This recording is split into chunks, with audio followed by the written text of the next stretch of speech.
Atención, Putin cambia de estrategia, de la diplomacia a la guerra total. Ucrania enfrenta un desgaste, la tensión en Europa crece. Estamos al borde de un conflicto global irreversible. Lo que viene puede cambiar el mundo para siempre. Bienvenido de nuevo.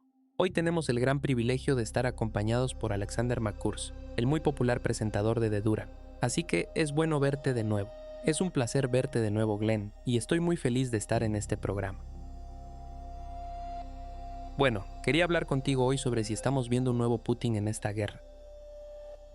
Es decir, Putin acaba de dar un discurso, también dio una entrevista. Y él ha reconocido ahora aparentemente que Occidente está detrás de los ataques a Rusia. Creo que sabes que esto era un conocimiento común, pero con esta admisión también implica que hay presión sobre él para hacer algo. Él tampoco está hablando tanto sobre diplomacia como lo hacía el año pasado. En cambio, hay más conversación sobre la guerra, la victoria. Ahora se habla de nuevo. En la entrevista que acaba de dar, habló sobre liberar Donbass y Novorossiya, que, ya sabes, la histórica Novorossiya incluiría entonces Odessa. De nuevo, no fue específico, pero también quiere esta larga zona de amortiguamiento como castigo por lo que Ucrania hizo en Kursk.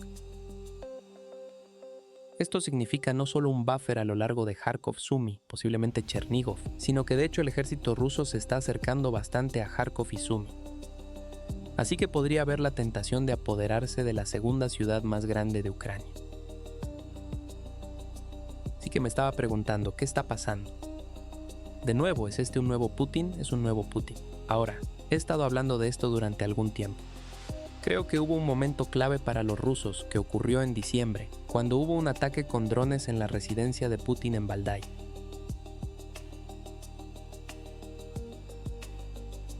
Ahora, creo que mucha gente en Rusia, tal vez el propio Putin, cree que esto fue un intento de asesinato y una declaración extraordinaria que Zelensky hizo justo antes del ataque quizás reforzó esa creencia. Así que creo que lo que luego sucedió fue que Putin pasó por un largo periodo que duró varias semanas de básicamente no hablar mucho sobre Ucrania.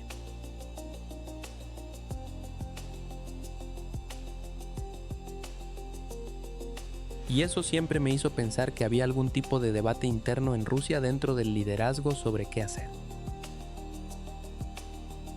Y luego, por supuesto, lo que sucedió es que Occidente lo escaló.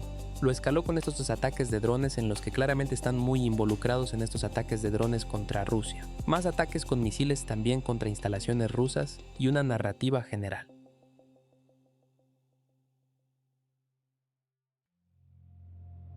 Que la iniciativa en la guerra ha pasado al lado ucraniano. Y creo que probablemente contribuyó a este debate que ya estaba ocurriendo en Rusia. Y ese debate ahora ha terminado claramente. Y Putin ha salido por el otro lado. Y él es un Putin que ya no está hablando de diplomacia, ya no está hablando de negociaciones. Está enfocado exclusivamente en la victoria. Y al mismo tiempo está interesado en estabilizar la situación interna dentro de Rusia misma. Así que este es un Putin mucho más duro que el que vimos el año pasado. Pero una parte de la razón por la que creo que ha elegido cambiar un poco su postura es obviamente la retórica de los europeos.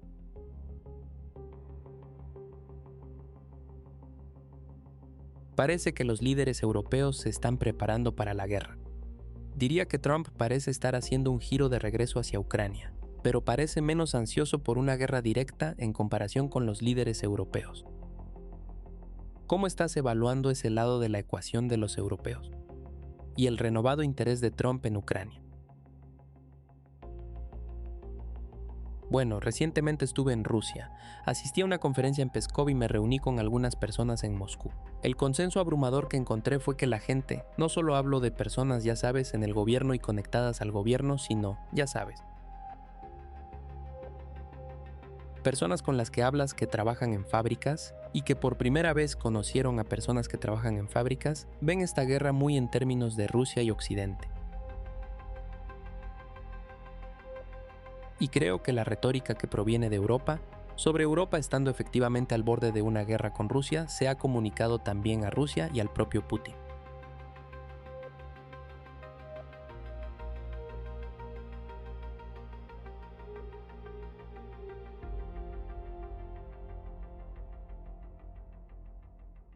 un par de días atrás.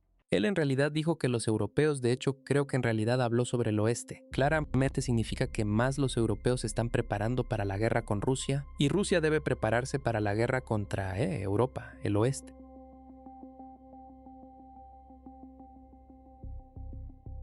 Fue cuidadoso al decir que Rusia no está buscando una guerra, no está siendo agresiva, pero que se defenderá y que tiene medios adecuados para defenderse. Y por supuesto, todo esto sucede en conjunto con los ataques de drones en Rusia. Todo eso ha sido, creo, más que suficiente para convencer a la mayoría de las personas en Rusia de que Rusia es Rusia. Que cuando la gente en Europa habla de guerra con Rusia, Rusia realmente necesita prepararse para ello porque en cierto sentido ya lo están atacando. Sin embargo, cada vez que veo la contención desde Moscú, no estoy seguro de cuánto de esto sería preocupación por terminar en una guerra mundial, posiblemente una guerra nuclear con países de la OTAN, y cuánto más es ganar tiempo para preparativos, porque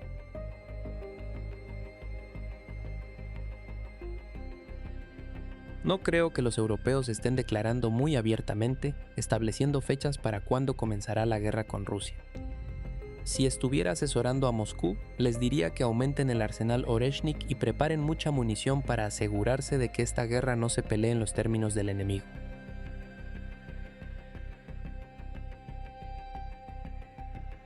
Y esencialmente golpear fuerte, salir fuerte, y luego ofrecer rápidamente, ¿sabes?, para que los europeos echen atrás algún tipo de un acuerdo, pero de nuevo no estoy seguro cuáles podría ser ambos, por supuesto. Bueno, podría ser muy bien ambos, pero creo que básicamente tienes razón. Creo que cada vez más los rusos están viendo que están tratando con un occidente que ha perdido su miedo a la guerra con ellos y está hablando de guerra todo el tiempo.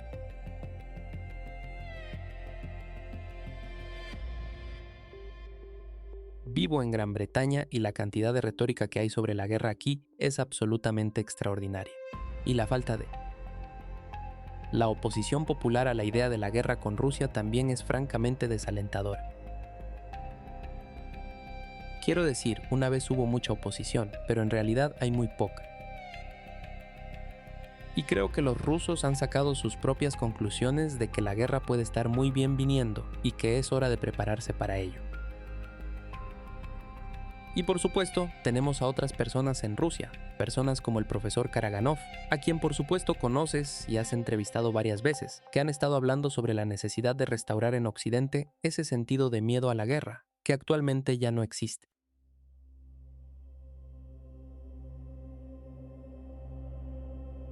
Ahora creo que digamos hace un año, él todavía era un caso atípico.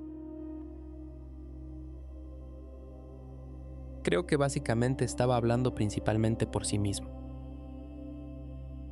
Tengo la sensación de que cada vez más personas en Rusia lo están escuchando. Y cuando hablo de personas en Rusia, me refiero a personas. Ya sea en el liderazgo, el Kremlin, el Consejo de Seguridad, el Estado Mayor, o personas que tienen acceso y están asesorando a personas en el gobierno y en el Kremlin y todas estas cosas.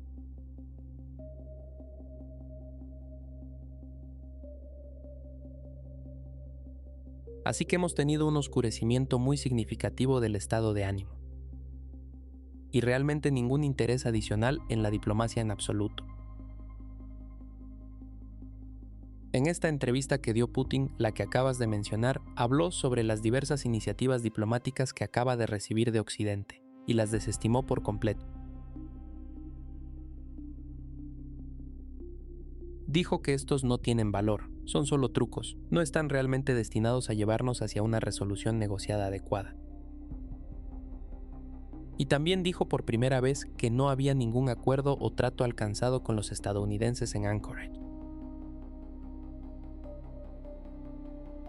Y por supuesto la importancia de eso es que si no se alcanzó un acuerdo en Anchorage, entonces eso significa que lo que los rusos acordaron en Anchorage para obtener ese acuerdo ya no se aplica más.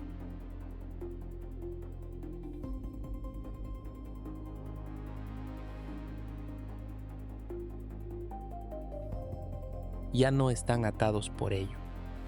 Pueden alejarse de cualquier concesión que hayan hecho, porque en última instancia, el proceso de anclaje falló. así que muy fuerte oscurecimiento del estado de ánimo.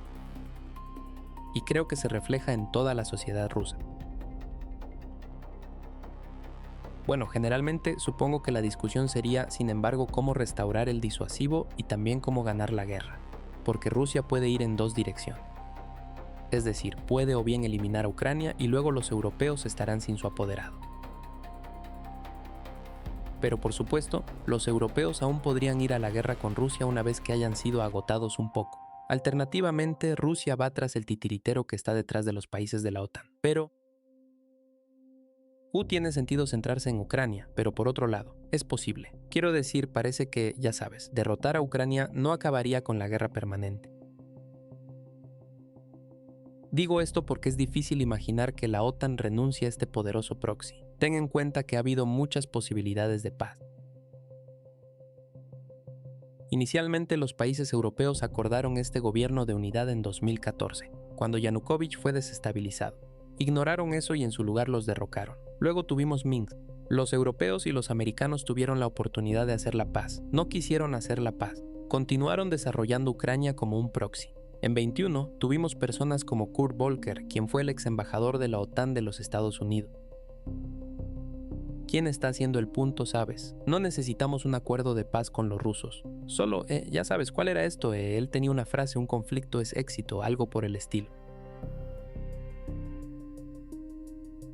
Sí, así que esencialmente argumentando que ya sabes, la paz no está en nuestro interés. Y por supuesto, 2022, cuando los rusos invadieron, inmediatamente contactaron a los ucranianos para establecer conversaciones en Estambul. Y de nuevo, en retrospectiva, ¿por qué aceptaría la OTAN que el acuerdo de Estambul se llevara a cabo? Pasaron todos estos años construyendo un poderoso ejército proxy ucraniano de cientos de miles de hombres. ¿Por qué no usarías esto para debilitar a un rival estratégico? La paz realmente no tiene sentido. Si hay paz, entonces este ejército ya no es útil. ¿Por qué no? ¿Por qué no hacer sangrar un poco a los rusos, como dijeron los turcos, como dijo Naftali Bennett, como dijo el ex jefe del ejército alemán? Quiero decir, este era un poco el consenso. Pero estoy diciendo que incluso si Ucrania pierde todo Donbass, todo Novorossiya, incluso Kiev, ¿por qué querrían los europeos terminar con esto? ¿Por qué no mantener viva la resistencia ucraniana occidental? Porque mientras ellos sostienen la parte de Ucrania y controlan la población, pueden continuar lanzando misiles hacia Rusia, tratando de derribarla, debilitarla. Solo estoy diciendo que no parece que Rusia y Ucrania necesariamente decidan cuándo termina esta guerra. Quiero decir que la OTAN en gran medida comenzó esta guerra en 2014 y parece que podrían decidir cómo termina esto, así que ¿cómo puede Rusia evitar una guerra permanente? Creo que has resumido la situación muy bien y creo que también has tocado el debate interno continuo que está teniendo lugar en Moscú.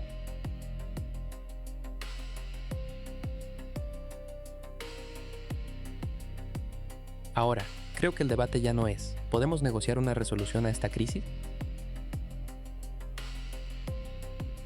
Es si vamos a lograr disuasión con Occidente a través de la victoria en Ucrania.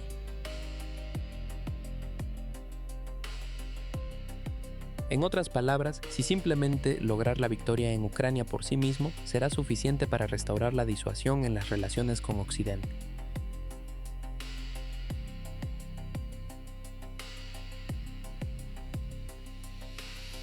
Creo que esa sigue siendo la posición de Putin.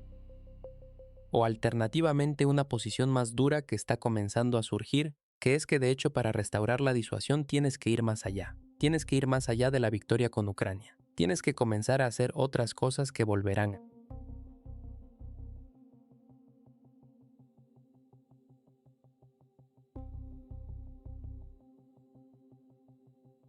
Las palabras del profesor Karaganov finalmente restauran el miedo en Occidente, porque solo a través de ese medio se puede restaurar la disuasión. Y creo que ese debate está en curso. Y creo que hay algo más que nos lleva directamente al punto que acabas de mencionar, que es que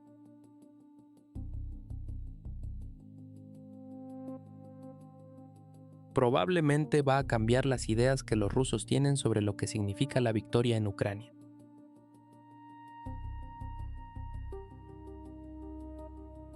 Están muy cerca ahora de lograr sus objetivos iniciales, al menos sus objetivos territoriales iniciales.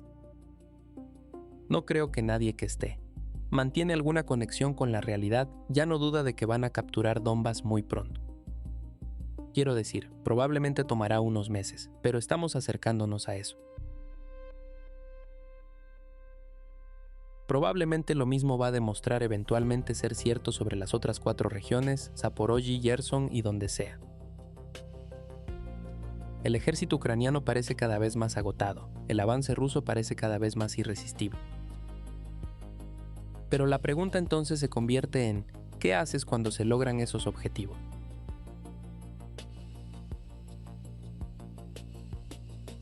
Intentas volver a las negociaciones, tratando de ver si hay algún tipo de acuerdo que se pueda hacer en ese momento, tratando de que Occidente y Ucrania acepten estas realidades y acuerden el estatus neutral de Ucrania.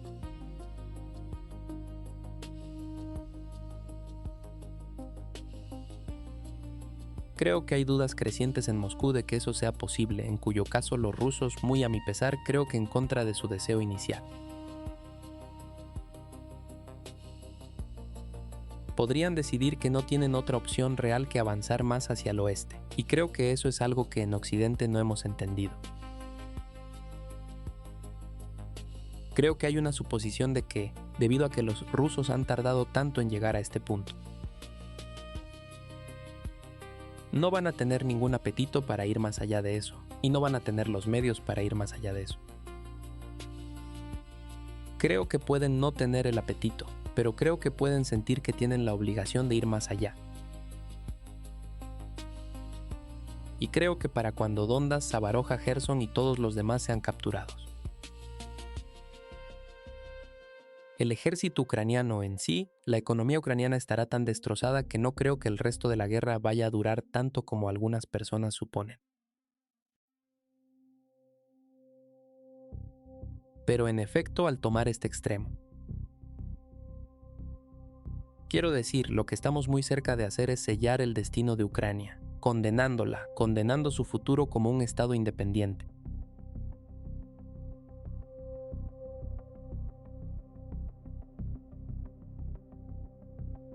Sí, sigo viendo ese argumento también. ¿Cómo puede Rusia tomar Odessa?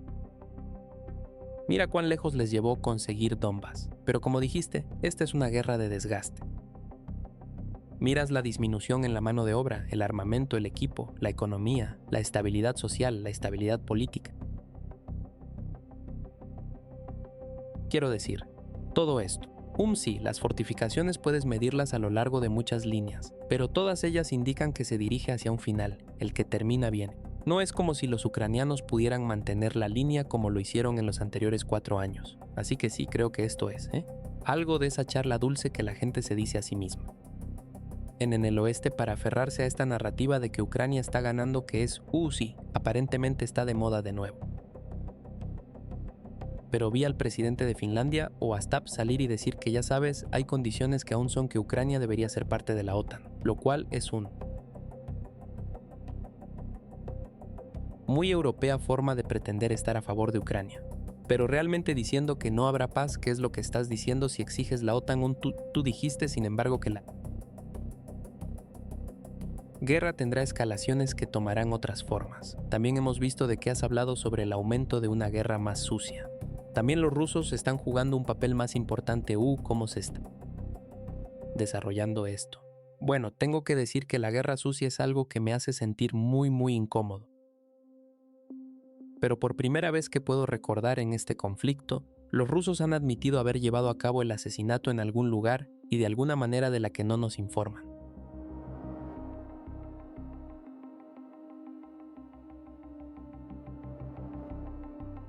El asesinato de un oficial de inteligencia militar ucraniano. Así que si los rusos han hecho esto una vez, no hay razón por la que no lo hagan de nuevo. Y si entramos en esta situación de asesinatos recíprocos de funcionarios de inteligencia, hay toda razón para temer que comenzará a expandirse más allá de los funcionarios de inteligencia, que comenzará a extenderse a personas dentro del sistema político también. Ahora, los ucranianos nunca han mostrado ninguna vacilación o inhibiciones aquí. Hasta ahora los rusos sospecho, porque los rusos en parte siempre han esperado que en última instancia lograrán un final negociado al conflicto. y necesitan mantener a las personas con las que van a negociar al final vivas, pero por supuesto si ese cálculo cambia.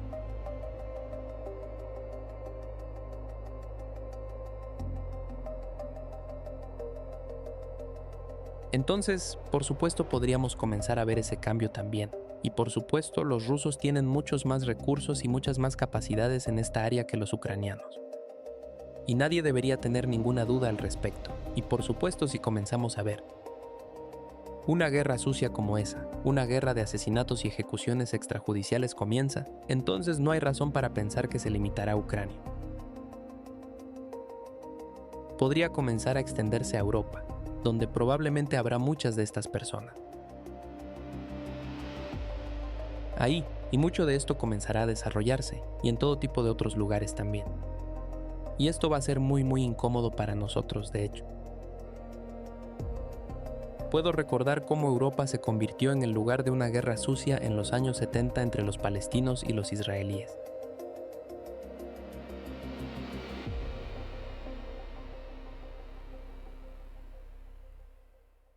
Con ataques con bombas y asesinatos y muertes y todo eso sucediendo. Y fue muy incómodo para los gobiernos europeos tener que ver todo esto desarrollarse en su propio territorio.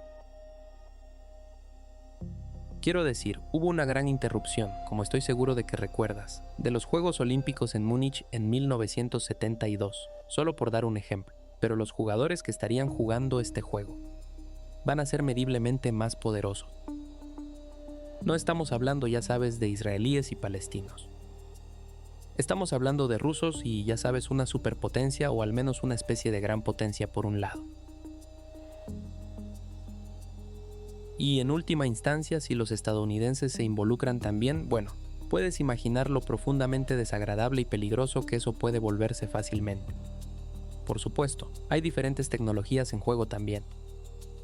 Con drones, quiero decir, sigo preguntándome también, cuando ves toda esta guerra de drones, cómo esto va a cambiar el terrorismo, por ejemplo. El terrorismo con drones va a cambiar, si quiero decir, va a ser tan fácil hacer cualquier ataque de ahora en adelante. Es un poco aterrador. Bueno, como el asesinato que es el líder de inteligencia en Ucrania, Rostem Fakriev, él sí. Estaba notando que no has visto esto tanto del lado ruso. Pero en el desarrollo de la guerra, aunque quiero decir tú y yo somos europeos, sabemos que es obligatorio en Europa pretender que Ucrania está ganando. Esto es lo que tenemos que cantar ahora para mostrar nuestra lealtad a nuestros países. Si reconoces las realidades sobre el terreno, que de hecho no están ganando, entonces eso se considera un punto de vista prorruso, y ya sabes, uno es difamado por ello también. Así que, pero no obstante, cuando miramos a las tasas de bajas, incluso ya sabes, se pueden medir hasta cierto punto por el intercambio de soldados muertos. Tendemos a ver que los intercambios son aproximadamente, ya sabes, por cada 1000 ucranianos hay alrededor de 50 rusos, así que algo no está bien ahí. Y también se podría argumentar que sí, son las personas que están avanzando en el campo de batalla las que están recogiendo los cuerpos, pero una vez más, se nos dice que los ucranianos están recuperando su territorio. Así que es muy difícil. Quiero decir, trato de hacerle a la gente esta pregunta, ¿cómo tiene sentido esto? Pero hay cierta disonancia cognitiva, y generalmente la gente se enoja y me asegura que ese es un punto de conversación ruso, a pesar de que nadie está disputando los números o estos hechos. Así que es muy difícil tener conversaciones o charlas sensatas en Europa.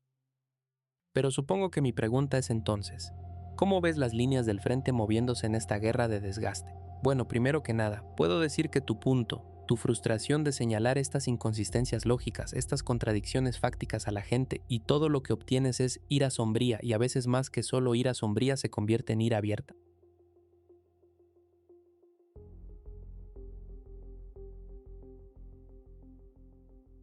Tienes absolutamente razón. La gente simplemente no quiere enfrentar estas realidades.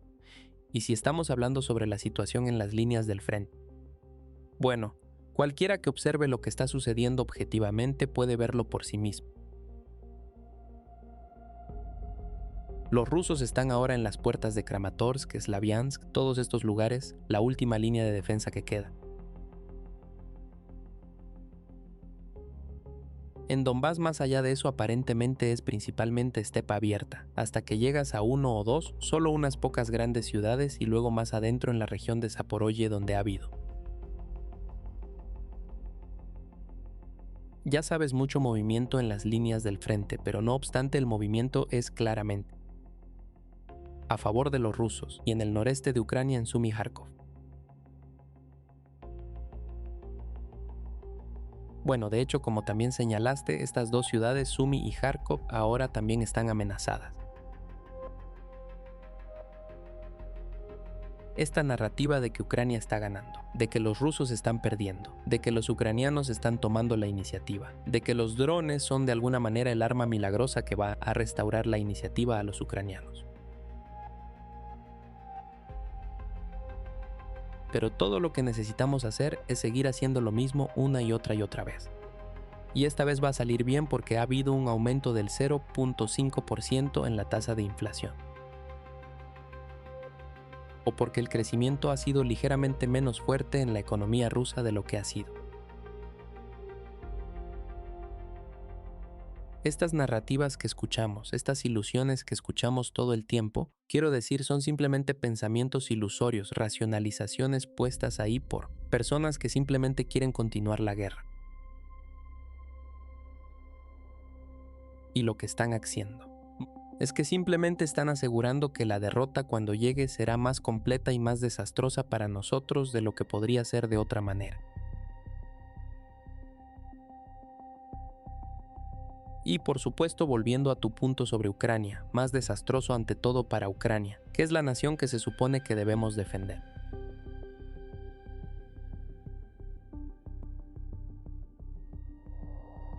No, es bastante increíble, por eso este concepto de pro-Ucrania o estar con Ucrania o apoyar a Ucrania nunca lo desglosan realmente. Simplemente han ideado este concepto. Todos tienen empatía por lo que Ucrania ha pasado. Pero de alguna manera, si monopolizan el contenido de lo que este concepto debería implicar, es decir, si quieres ser pro-Ucrania, por ejemplo, tienes que mirar hacia otro lado cuando hay este reclutamiento brutal de los hombres porque esto puede socavar el apoyo a la guerra. También tienes que apoyar el boicot a la diplomacia. Ignora que la mayoría de los ucranianos en realidad quieren negociaciones inmediatas. Eso también es pro-ucraniano porque, de lo contrario, socavaste el apoyo a la guerra. Así que son narrativas muy extrañas las que construyeron.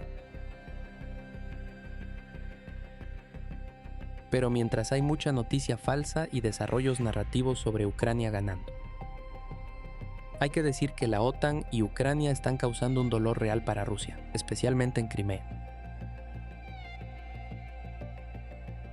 Es decir, hay una crisis de combustible, hay un ataque a la infraestructura. Esto se está convirtiendo en un gran problema. Por supuesto, siempre que los líderes europeos y los medios celebren estos ataques. No parecen apreciar que esto está siendo muy difícil para Rusia contenerse, esencialmente forzando su mano a hacer algo extremo.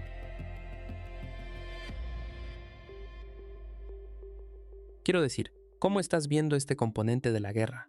Porque siempre hago hincapié en que deberíamos estar. ¿Cuánto éxito quieres contra una superpotencia nuclear? La mayor potencia nuclear del mundo temía por su existencia debido a este objetivo perpetuo de humillar a Putin. Quiero decir, nadie realmente discute la lógica de esto, si esto es algo de lo que Ucrania o la OTAN se beneficiarían o no. Creo que, de nuevo, estás haciendo absolutamente el punto correcto. En primer lugar, este es un problema. Quiero decir, Crimea en particular es un problema muy grande para los rusos, pero es un problema que ellos superarán. Digo eso basado en lo que ha sucedido consistentemente en la guerra hasta ahora. Hemos creado problemas para los rusos en todo tipo de áreas en el situación dentro de su economía doméstica, en los campos de batalla con las ofensivas ucranianas de 2022, 2023, con todo tipo de otras cosas que hemos hecho en varios momentos. Y la única lección de hierro que obtenemos de esta guerra es que los rusos tienen los recursos y la ingeniosidad siempre, y la voluntad siempre para encontrar soluciones.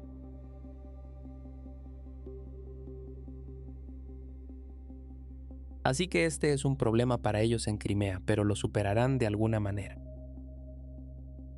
La pregunta no es si estamos infligiendo dolor a los rusos. Obviamente lo somos. ¿Es suficiente para que los rusos renuncien a la guerra y renuncien a sus objetivos?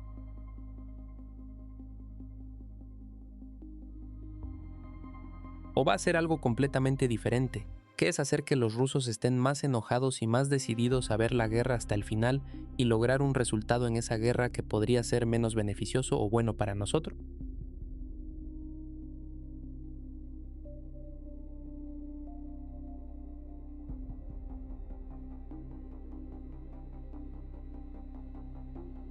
Diría enfáticamente el segundo. Quiero decir, podríamos herir a los rusos, pero no podemos noquearlos.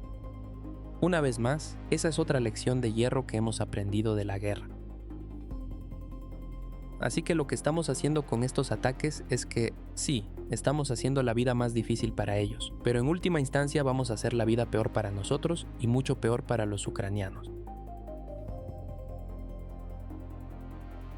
Ahora, hay un punto adicional que mencionaste, y es uno importante, que es que por supuesto estar constantemente provocando a una potencia nuclear nunca es una buena idea. Érase una vez, durante la Guerra Fría, esto se entendía completamente. Ambos vivimos la Guerra Fría, la recuerdo vívidamente.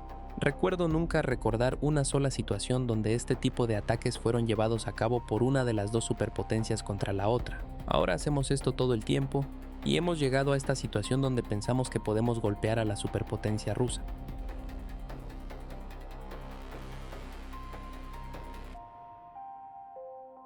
Continuamente y nunca provoques una respuesta.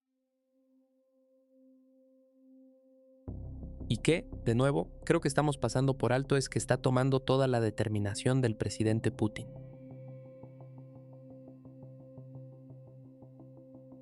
Y autoridad para mantener ese sentido de disciplina y moderación del lado ruso. Y eso no es algo que podamos permitirnos asumir que seguirá siendo así para siempre. Estoy firmemente convencido de que si no hubiera sido por Putin, si hubiera habido algún otro líder representando a Rusia, lo más probable es que sería mucho más belicoso y Europa sería un lugar mucho más peligroso hoy. Así que me confunde un poco por qué hay tanta eagerness para intentar humillar a Putin, para apartarlo cada vez que hay un argumento de que Putin está perdiendo apoyo. Aún sabes disfrutar el apoyo para conocer a otros líderes europeos disfrutar, pero no obstante qué piensan exactamente que va a reemplazar a Putin y la idea de que bueno su guerra lenta que de alguna manera va a ser reemplazada por la capitulación. O esta ley va a ser reemplazada por una represalia masiva también contra los países europeos que apuestan a que Estados Unidos no vendrá en su ayuda. Simplemente lo encuentro tonto, pero es una pregunta sobre Europa. ¿Cómo hace sentido de los líderes en estos días? Si retrocedes unos años y me hubieras dicho hace una década que íbamos a lanzar misiles directamente a Rusia desde nuestro territorio, nuestras armas, que nuestros planificadores de guerra se van a jactar abiertamente de nuestra participación, que vamos a tener a nuestros contratistas, oficiales de inteligencia, vamos a tener a políticos presumiendo de cómo vamos a llevar la guerra a Rusia. Vas a tener a personas como el presidente de Finlandia diciendo a la gente cómo la única manera de ganar la guerra es matar a más rusos, quiero decir. Esto está tan lejos de cualquier cosa. Olvídate de la Guerra Fría. E incluso hace una década, cualquiera de esto habría sido impensable. Hace 5 años esto era impensable. Ahora tienes a los alemanes queriendo tomar la delantera en la campaña contra Rusia. Quieren ser la mayor potencia militar en Europa. Esto sucedió bastante rápido y solo hablan de guerra. Nuevamente, eso tiene que ser señalado. Los europeos todavía no están hablando con Rusia. Quiero decir, ¿cómo explicas lo que está sucediendo en Europa? Porque sabes, ya no reconozco mi propia sociedad. Este es un lugar se ha convertido en un lugar muy feo, diría. Diría exactamente lo mismo sobre Gran Bretaña. Se ha vuelto muy difícil hablar sobre estas cosas. Y una de las razones por las que tenemos este patrón constante de escalada es porque los debates internos que deberían estar teniendo lugar nunca lo están, porque todo debate está cerrado. Si alguien se presenta y dice, bueno, mira, ¿Es realmente una buena idea llevar a cabo ataques con misiles en el territorio de la potencia nuclear más poderosa del mundo?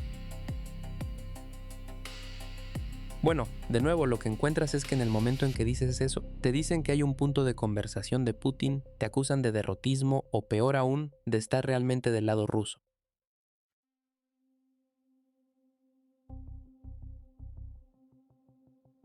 El impulso, la ventaja retórica, siempre está con aquellos que abogan por la escalada.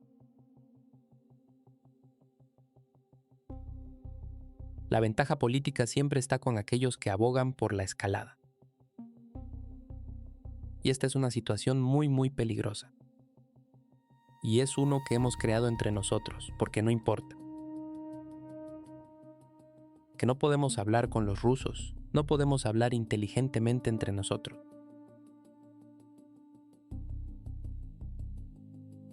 Y ese es el verdadero problema. No, eso es uno de los mayores choques para mí. Siempre asumí que si entramos en un conflicto como este, al menos vamos a tener una discusión racional y vamos a tomar decisiones racionales. Pero creo que esto, de nuevo, creo que hay un poco de la falla también sobre cómo iba a terminar la era posterior a la Guerra Fría. Esa es la era de la hegemonía colectiva o la hegemonía liberal. Recuerdo que Charles Krauthammer escribió este artículo en 1990, creo, sobre el momento unipolar y el argumento era, bueno, dominaremos el mundo mientras la distribución del poder lo permita. Una vez que la distribución del poder cambie, tendremos un mundo multipolar, entonces lo aceptaremos. No creo que la gente reconozca que tendríamos esto, un ascenso de una nueva clase política de 30 años de duración. Completamente inmersos en esta ideología de que nuestra dominación es la única fuente de paz y preferimos la guerra que aceptar una nueva distribución del poder. Así que la racionalidad es algo que me sorprendió un poco lo rápido que esto se fue. Creo que tienes absolutamente razón sobre esto. Por cierto, has trazado mucho de esto en tus varios libros que has escrito, solo para decir, y que sería una lectura muy útil para muchas personas. Recuerdo haber leído uno de tus libros en el que mostrabas la extraordinaria arrogancia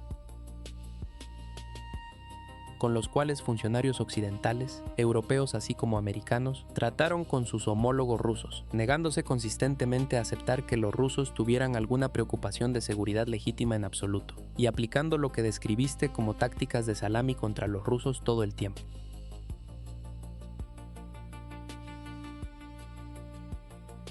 Así que sí, nos hemos metido en eso. Situación y es muy difícil ver cómo, a menos que haya una crisis importante y una derrota real en alguna forma, alguna vez vamos a ser sacudidos de ella.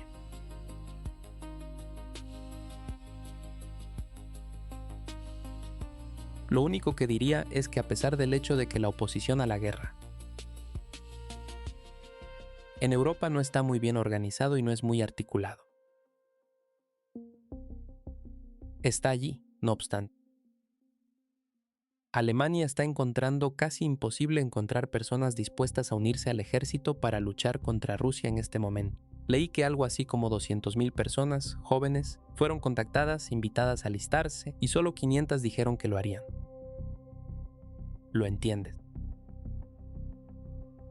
En Gran Bretaña, escucho la misma historia de que, de hecho, las tasas de reclutamiento para el ejército están realmente bajas en lugar de altas. Así que no hay un gran entusiasmo entre las poblaciones europeas por este gran.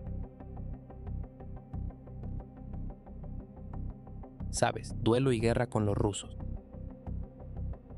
Pero por supuesto, el liderazgo político ha cerrado el diálogo y el debate entre ellos. Y estabas hablando anteriormente sobre intentar explicar a las personas las inconsistencias fácticas y las ilogicidades que están surgiendo.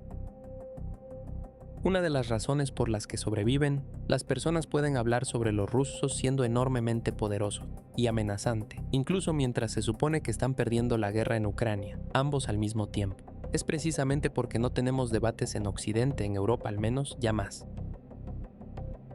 En los Estados Unidos es un poco diferente. Creo que los estadounidenses tienen una mayor sensación de que esto no es un realmente racional, ya no. Y tengo la sensación de que a pesar de que Trump probablemente en cierta medida ha vuelto un poco a Ucrania recientemente, si lees los medios estadounidenses realmente tienes la sensación.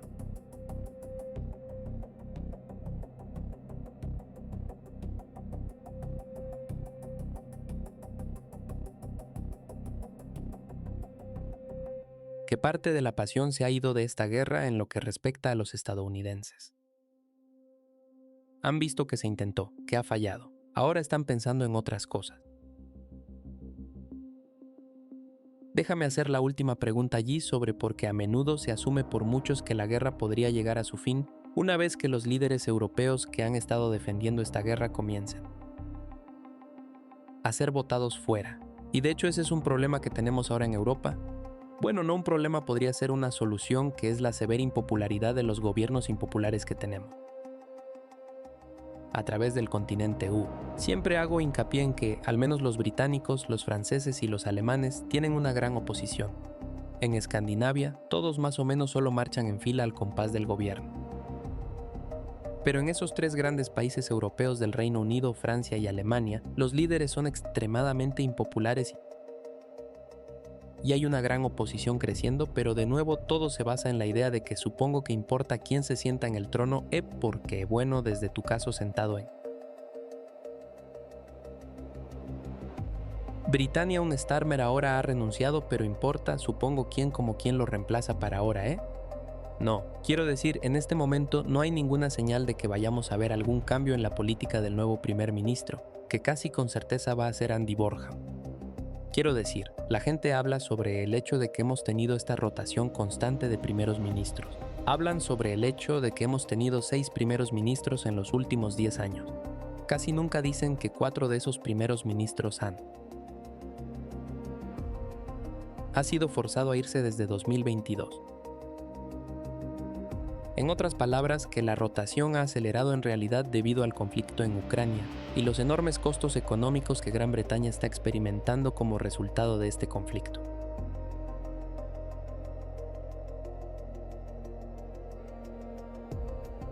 Nadie habla de eso, y el resultado es que solo tenemos un primer ministro reemplazando a otro primer ministro, continuando exactamente la misma política con respecto a la situación con Rusia.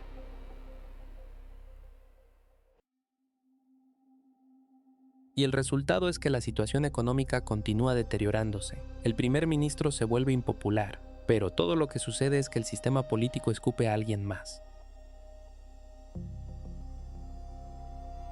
quien hace exactamente lo mismo, y la rotación simplemente continúa y empeora.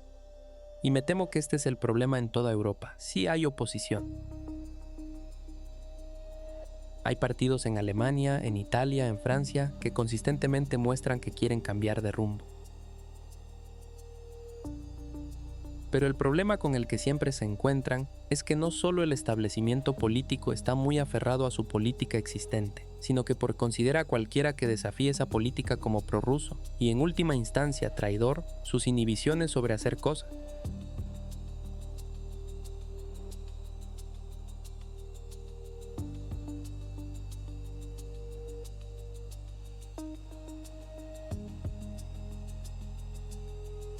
Para detener a aquellos que abogan por alternativas parecen desvanecerse. Así que hemos tenido elecciones canceladas en Rumania. Cosas extraordinarias sucedieron en las elecciones en Moldavia y en Armenia. También hemos tenido cosas muy extrañas que suceden en Austria. Tarde o temprano van a empezar a suceder en los grandes estados europeos también. Sé que esto es algo que la gente encuentra muy difícil de aceptar, pero la lección dura es que si exportas este tipo de prácticas, eventualmente comienzan a ser importadas de vuelta.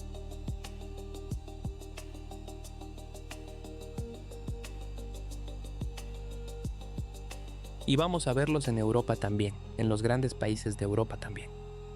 Personalmente, tengo menos confianza en que vayamos a ver un gran cambio por parte de estos partidos de oposición, ciertamente en el corto plazo.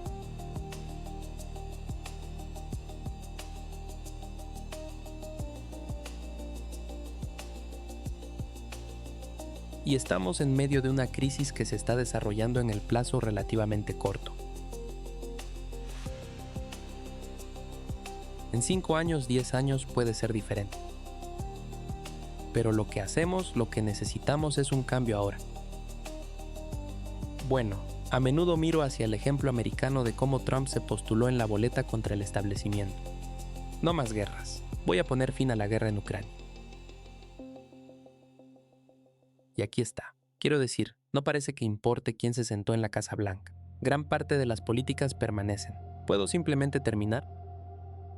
Último punto. De nuevo, tengo que tener mucho cuidado con lo que digo ahora, porque estoy hablando de algo que me fue dicho en confianza por alguien que ha trabajado en el nivel más alto del gobierno británico. Pero uno de estos 4 primeros ministros, no voy a decir cuál, en realidad no es tan difícil de adivinar, que perdió su puesto a lo largo de los 4 años desde 2022.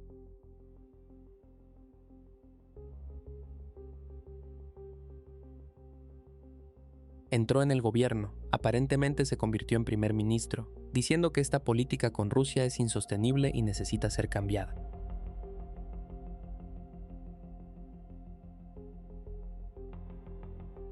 Y aparentemente muy rápidamente esta persona descubrió que si realmente intentaban cambiar la política, no serían primer ministro por mucho tiempo.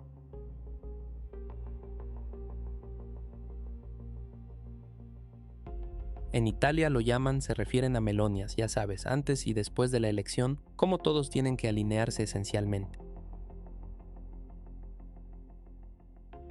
Así que, sí, de todos modos, muchas gracias. Y siempre es un gran placer. Gracias. Gracias, Glenn. Y ahora, queridos amigos, leamos sus comentarios. La OTAN está en guerra con su propia gente. Nuestro error es que, en lugar de expulsar a todos los villanos en el poder en Europa que preparan la guerra contra Rusia, estamos sentados en casa esperando a ver qué preparan estos belicistas para nosotros. Debe surgir un fuerte movimiento antiguerra en Europa, cuanto antes mejor. El oeste está delirando. No quiero una guerra con Rusia, no nos han hecho ningún daño. Somos nosotros los que hemos estado molestando al oso durante décadas. Como danés, odio a los belicistas de la UE y la OTAN. Los líderes europeos no son los más listos y seamos sinceros, están desesperados. Están mirando a un abismo que ellos mismos crearon. Alexander Mercuris y el profesor dicen, gracias por otro gran episodio, sigan con el buen trabajo. Hay oposición en Europa, solo que está fuertemente reprimida. Gracias por su atención, esto fue GeoVision Canal. Suscríbanse y manténganse al tanto de los eventos más importantes.